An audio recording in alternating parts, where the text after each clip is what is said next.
Supreme കോടതിയുടെ പുതിയ നിയമ നടപടികൾ, അതായത് കൃത്യമായി പറഞ്ഞാൽ സംസ്ഥാന ഗവർണർമാർക്കും അതുപോലെ രാഷ്ട്രപതിക്കും ഒരുപോലെ പ്രഹരം നൽകുന്ന രീതിയിലുള്ള നടപടികൾ ഇപ്പോൾ സുപ്രീം കോടതി ചീഫ് ജസ്റ്റിസിന്റെ ഭാഗത്തു നിന്നും ഉണ്ടായിക്കൊണ്ടിരിക്കുകയാണ്.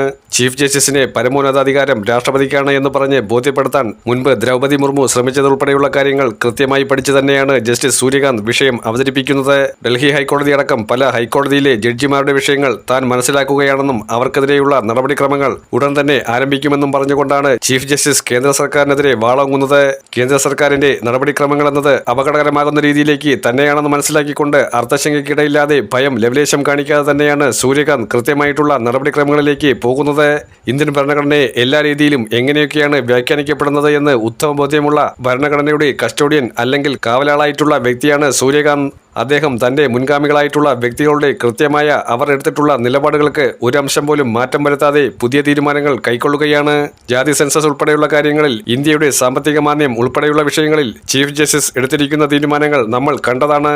കേന്ദ്ര സർക്കാരിന്റെ നടപടിക്രമങ്ങൾ ഓർഡിനൻസ് മുഖേന രാഷ്ട്രപതിയെ കൊണ്ട് ഒപ്പിടിയിച്ച് നിയമമാക്കി മാറ്റുന്ന രീതികളെപ്പോലും പരിപൂർണമായി ചീഫ് ജസ്റ്റിസ് എതിർക്കുന്നുണ്ട്. സംസ്ഥാനങ്ങൾക്ക് കേന്ദ്രം നൽകേണ്ട GST ആനുപാതിക കണക്കുകളെക്കുറിച്ചും കൃത്യമായി ചീഫ് ജസ്റ്റിസ് കാര്യങ്ങൾ വ്യക്തമാക്കുന്നുണ്ട്. ഇന്ത്യയിൽ GSTയുമായി ബന്ധപ്പെട്ട വിഷയത്തിൽ GSTയുടെ പരിധിയിൽപ്പെടുന്ന കാര്യങ്ങളിൽ കേന്ദ്ര സർക്കാർ ചില കാര്യങ്ങളിലൊക്കെ ഇപ്പോഴും എടുക്കുന്ന നിലപാടുകൾ അത് വളരെയധികം സംസ്ഥാനങ്ങളെ ചൊടിപ്പിക്കുന്ന പല കാര്യങ്ങളുമുണ്ട്. ദക്ഷിണേന്ത്യൻ സംസ്ഥാനങ്ങളെ പരിപൂർണമായി അവഗണിക്കുന്നതുമായി ബന്ധപ്പെട്ട വിഷയങ്ങളിൽ പോലും ചീഫ് ജസ്റ്റിസ് ചില നിലപാടുകൾ കടുപ്പിച്ചിരിക്കുകയാണ്.